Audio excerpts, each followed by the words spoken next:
os jovens perderam a utopia, os adultos, enfim, os mais velhos perderam, os professores perderam a utopia. E eu acho que isso é um risco para esse país, para essa sociedade, uma coisa que vai afetar todos, sem distinção de classes, hein?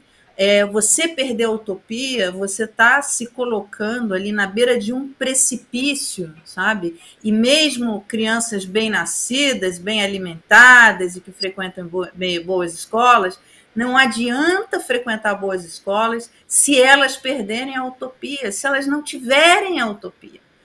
Porque a minha vida inteira, até hoje, sabe, eu fui movida pela utopia. É a utopia que move a gente. Então, ouvindo você falar, sabe, eu falo, poxa, que bom, né? Que bom que a gente tem uma pensadora, uma professora, sabe, que tem a utopia e que está preocupada com isso.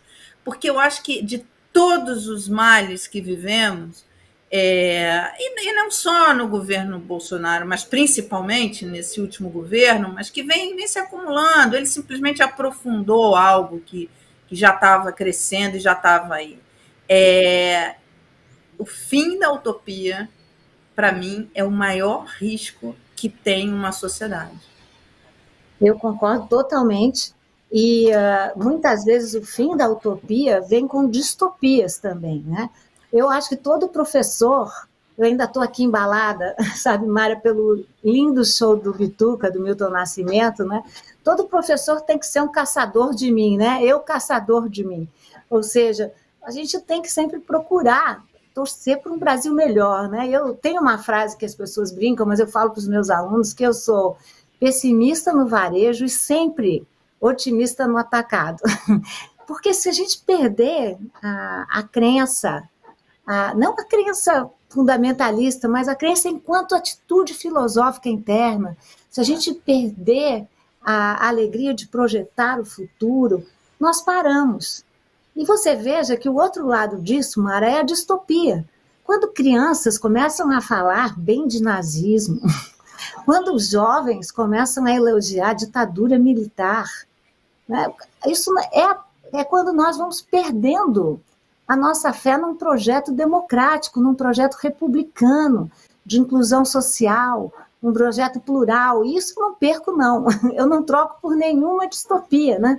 Eu sempre digo para os meus alunos que a ditadura militar e o nazismo são os meus limites. A gente não relativiza, porque a ditadura militar, com seus 17 atos institucionais, tolheu a liberdade dos brasileiros e das brasileiras.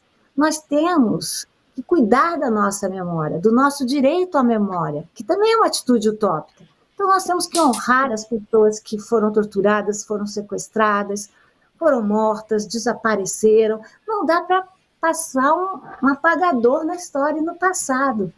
E nazismo, gente, não dá para elogiar um regime que assassinou 6 milhões de judeus, mas assassinou também ciganos, assassinou pessoas que tinham outras ideologias políticas, pessoas que tinham problemas de toda a ordem, mentais ou físicos.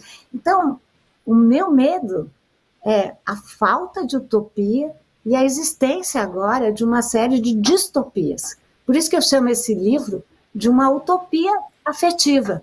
E por isso que o subtítulo dele, né, Maré, tem a ver com ver e enxergar, porque eu sempre trabalho com esses verbos que parecem sinônimos, mas não são. Porque ver é uma possibilidade biológica que quase todos e todas nós temos. Infelizmente, nem todos, nem todas. Mas enxergar, na minha opinião, antropóloga que eu sou, é uma opção cultural. A natureza, a cultura produz um determinismo tão forte que ela nos impede de enxergar. Ela cria lentes culturais que nos impedem de enxergar. Então, uma grande utopia do Alvo, primeiro, eu não estou dando nenhum... não vou dar um spoiler, Mário, mas é um sonho dele de usar um óculos de cor, porque ele se sente incapacitado de ver cores, né? Não sei mais se foi o Fernando ou se foi quem foi que... Acho que foi Fernando ou Antelo, que chamou a atenção de que a polícia vê cor, né? Quando vai prender... Exatamente. A polícia vê cor. E nós... Exatamente. Temos essa atitude que eu acho que é uma atitude alienada. Nós, quando eu digo, é população branca, de elite, essa atitude alienada de não ver cor e não ver problema. E de falar de mérito, né, Mara? Como que a gente fala de mérito? Esse é um tema do livro também. Num país tão desigual como o Brasil. Não dá para falar em mérito, não dá para falar em universalidade. Nós só vamos poder falar em mérito e universalidade quando dermos condições paritárias para toda a população. Quando não tivermos uma maioria minorizada, que foi como eu defini a população negra no Brasil, né? Não dá para falar em mérito, né, Lília, quando você tem crianças que não comem proteína na infância. Né? Não. Quer dizer, uma criança que não tem proteína na infância, ela já não dá para falar em mérito. Que chances ela tem? São mínimas. Quer dizer, a gente está falando de uma coisa básica, proteína, só. Vamos ficar só nesse ponto. Você tem crianças hoje que não têm acesso à proteína. Numa fase da vida em que é mais necessária, enfim. É muito grave o problema, é muito, muito grave. E mesmo aquelas pessoas que não têm empatia, eu sempre costumo frisar isso, mesmo que você não tenha empatia, e isso me chamou muita atenção em alguns vídeos que eu vi nas redes recentemente, jovens falando, porque meu pai tem dinheiro, porque seu pai trabalha para mim, porque não sei o quê, porque e achando graça. Mesmo estas crianças, jovens que revelaram zero de empatia, ainda assim, a melhora da vida destas pessoas e mais oportunidade para essas crianças vai beneficiá-las. Vai beneficiá-las. E não conseguir fazer essa conexão, você não ter professores em escolas de alto nível que façam esses jovens entenderem o quão serão beneficiados a hora que crianças não passarem mais fome, a hora que crianças tiverem acesso à proteína, mostra o quanto estas escolas de professores de alto nível, em bairros de alto nível, que atende, enfim, ali a classe dominante, o quanto essas escolas são fracas, né? São frágeis na sua estrutura de ensino, estão devendo aí, porque esses jovens estudam em escolas muito boas, muito caras, e não conseguem ver isso. Então, assim, mesmo que você não tenha empatia, por uma questão de inteligência, você tem que perceber que você ter uma inclusão maior vai beneficiar toda a sociedade, inclusive você, que não tem empatia, né?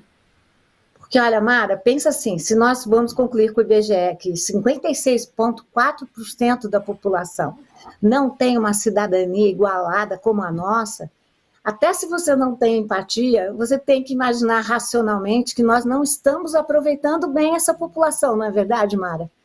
Acho que é um outro elemento que você destacou muito bem, que é a fome.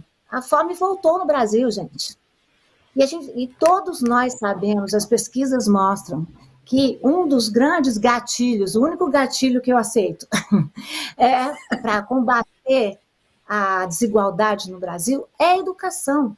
A educação pública, a educação de qualidade para todos. Isso num país que durante muito tempo não facultou educação para todos, porque a população escravizada não podia, né, não tinha acesso à educação. Então, quais são as consequências desses modelos disruptivos que nós naturalizamos? Amanhã é dia da República, né, Mara? Dia do bem público. É verdade?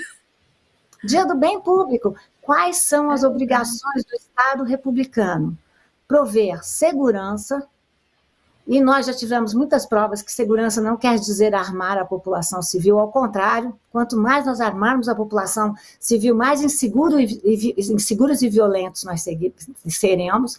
Além de prover a segurança, a República tem a obrigação de prover a saúde, e hoje nós sabemos que a Covid matou, sobretudo, as populações negras das nossas periferias, foram as mais vitimizadas, precisamos olhar para isso. E terceiro, prover educação. né? Ou seja, a educação, pessoal, a Mara falava lindamente aí de utopia, né? É a nossa grande utopia brasileira, né? É termos uma educação pública de qualidade para romper com o ciclo vicioso, que é o ciclo vicioso da desigualdade, né? Que não está no DNA do brasileiro, né? Não está. Por isso a gente pode romper.